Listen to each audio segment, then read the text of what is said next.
السلام علیکم ورحمۃ اللہ وبرکاتہ۔ نماز وطر سنت مؤکدہ ہے۔ رسول مکرم صلی اللہ علیہ وسلم سفر میں بھی فجر کی سنتیں اور وطر نہیں چھوڑا کرتے تھے۔ وطر عشاء کی نماز کا حصہ نہیں ہے۔ ہمارے معاشرے میں بہت سے لوگوں نے وطر کو عشاء کی نماز کا حصہ سمجھا ہوا ہے، اور وہ وطر کو عشاء کی نماز کے ساتھ ملا کر تب سمجھتے ہیں کہ عشاء کی نماز مکمل ہوئی ہے، حالانکہ وطر یہ تہجد کی نماز کا حصہ ہے، عشاء کی نماز کے ساتھ اس کا تعلق نہیں ہے۔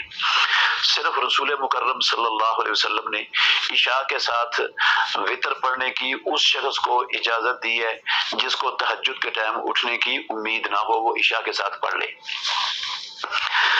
وطر چونکہ رات کی نماز ہے، اور آپ صلی اللہ علیہ وسلم نے فرمایا اجعلوا آخر صلاتکم باللیل وطرن، اپنی رات کی سب سے آخری نماز وطر بنایا کرو۔ تو یہ سب سے آخر میں وطر ہی پڑھنا چاہیے رسول اللہ صلی اللہ علیہ وسلم کے اس فرمان کے مطابق۔ تو عبداللہ بن عمر رضی اللہ عنہ کی حدیث ہے، صحیح مسلم کتاب و صلاۃ المسافرین باب صلاۃ اللیل مثنی مثنی کے اندر عبداللہ بن عمر کہتے ہیں کہ رسول اللہ صلی اللہ علیہ وسلم نے فرمایا الوتر رکعۃ من آخر اللیل، وطر ایک رکعت ہے رات کے آخر میں۔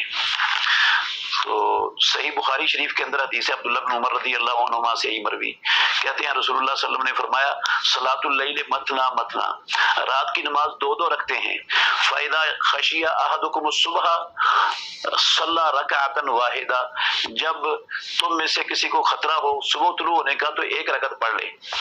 تُوتِرُ لَهُ مَا قَدْ صَلَّى، وہ اس کے لیے وطر بنا دے گی جتنی رات کی اس نے نماز پڑھی ہے، یہ ایک رکعت پڑھنا اس سے ساری اس کی رات کی نماز وطر بن جائے گی۔ تو یہ رسول مکرم صلی اللہ علیہ وسلم کا فرمان ہے، اور اللہ کے نبی کا عمل بھی یہی تھا۔ پیارے پیغمبر محمد الرسول اللہ صلی اللہ علیہ وسلم ہمیشہ رات کی دو دو رکعتیں پڑھتے تھے اور آخر میں ایک رکعت پڑھ لیتے تھے، اور حکم بھی رسول اللہ صلی اللہ علیہ وسلم کا یہی ہے۔ تو اصل وطر ایک ہی رکعت ہے۔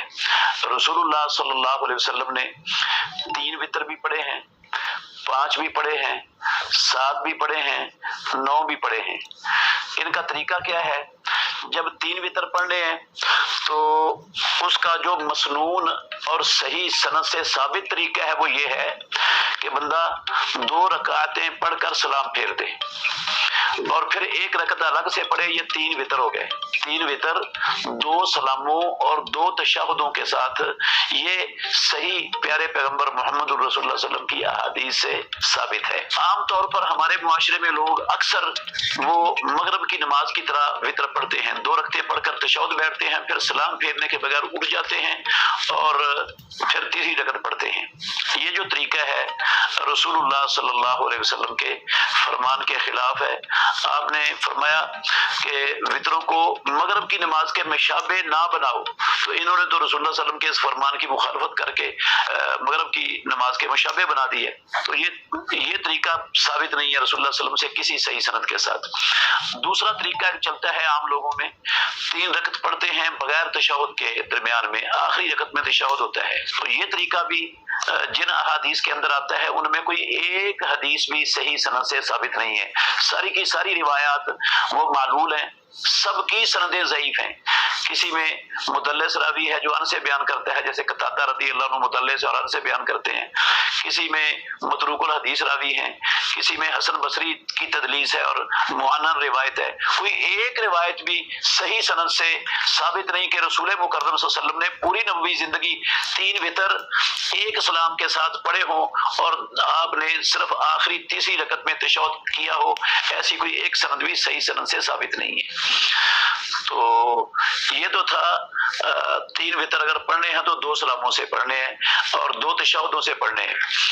البتہ 5 وطر، 7 وطر اور 9 وطر یہ بھی رسول اللہ صلی اللہ علیہ وسلم نے کبھی کبھار پڑھے ہیں۔ معمول امام الانبیاء کا زندگی بھر کا وہ 1 وطر تھا 2 رکعتوں کے بعد۔ 5, 7 اور 9 یہ کبھی کبھار پڑھے ہیں. 5 میں بھی آخری رکعت میں ایک ہی تشہد ہے. 7 وتر اکٹھے پڑھنے ہوں ایک سلام سے تو اس میں بھی ایک ہی تشہد ہے آخری رکعت کے بعد. اور اگر 9 وتر اکٹھے پڑھنے ہیں، سنن نسائی میں حدیث ہے رسول اللہ صلی اللہ علیہ وسلم نے 8 رکعتیں پڑھی، مسلسل تشہد نہیں بیٹھے، 8ویں کے بعد تشہد بیٹھے اور پھر سلام پھیرنے کے بغیر اٹھ گئے اور 9ویں رکعت جو ہے نا اپنے وتر کی پڑھی. تو 9 جب وتر اکٹھے پڑھنے ہیں تو پھر 2 تشہدوں اور ایک سلام سے ہیں. یہ ہے وتروں کا رسول اللہ صلی اللہ علیہ وسلم کا طریقہ. اب رہا قنوت وتر، یہ رکوع سے پہلے ہے یا رکوع کے بعد ہے؟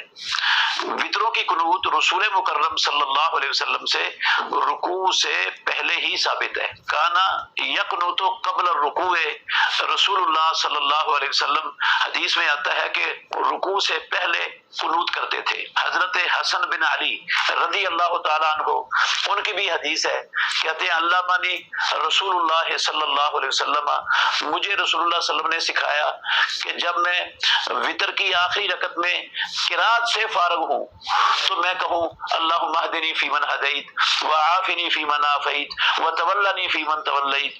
تو یہ رکوع سے پہلے قرات سے فارغ ہونے کے بعد ہے. یہ حدیث بھی صحیح ہے اور رسول اللہ صلی اللہ علیہ وسلم کی حدیث ہے صحیح بخاری میں. عاصم کہتے ہیں میں نے انس بن مالک رضی اللہ عنہ سے پوچھا قنوت کے متعلق کہ قنوت رکوع سے پہلے ہے یا بعد میں ہے؟ تو انس بن مالک رضی اللہ عنہ نے جواب دیا رکوع سے پہلے. تو وہ سائل کہتے ہیں کہ فلاں بندہ آپ کا نام لے کر رکوع سے بعد بیان کرتا ہے. انہوں نے کہا وہ جھوٹ کہتا ہے، وہ رسول اللہ صلی اللہ علیہ وسلم نے صرف 1 مہینہ کی تھی. حضرت انس بن مالک رضی اللہ عنہ کے فرمان کا مطلب یہ ہے کہ رسول اللہ صلی اللہ علیہ وسلم نے جو رکوع کے بعد کی ہے وہ قنوت نازلہ تھی. جب آپ کے 70 قراء صحابہ رضوان اللہ علیہ مجمعین کو دھوکے سے غداری کر کے شہید کر دیا گیا تو مسلسل 1 مہینہ 5 نمازوں میں محمد الرسول اللہ صلی اللہ علیہ وسلم نے ان کافروں کے خلاف بد دعا کی تھی. رکوع کے بعد ہاتھ اٹھا کر بلند آواز سے آپ قنوت پڑھتے تھے اور صحابہ پیچھے آمین کہتے تھے. وہ قنوت نازلہ ہے. جو قنوت وتر ہے وہ رسول اللہ صلی اللہ علیہ وسلم نے ہمیشہ رکوع سے پہلے کی ہے اور ہاتھ بندے بندے کی ہے. پیارے پیغمبر سے قنوت وتر میں رکوع سے ہاتھ اٹھانا کسی ایک روایت میں صحیح سند سے ثابت نہیں ہے. قنوت نازلہ میں ہاتھ اٹھایا جاتا ہے، قنوت وتر میں بندے بندے ہاتھ قنوت وتر پڑھی جاتی ہے.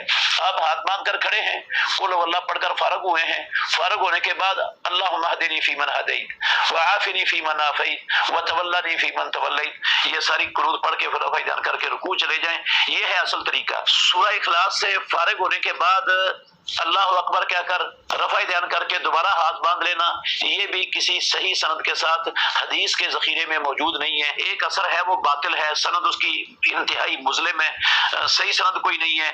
بس بندے بندے ہاتھ رکوع سے پہلے قنوت پڑھنی چاہیے. باقی قنوت وتر ہر بندے کو اپنی اپنی پڑھنی چاہیے. امام اپنی قنوت وتر پڑھے اور مقتدی اپنی پڑھے. قنوت وتر میں بھی اگر امام آہستہ پڑھتا ہے پیچھے والے بھی آہستہ پڑھ لیں. اگر امام اونچی پڑھتا ہے تو پیچھے والے آہستہ ہی پڑھیں گے، اپنی پڑھیں گے، وہ آمین نہیں کہیں گے. آمین کہنا قنوت وتر میں یہ رسول اللہ صلی اللہ علیہ وسلم سے اور صحابہ سے ثابت نہیں ہے.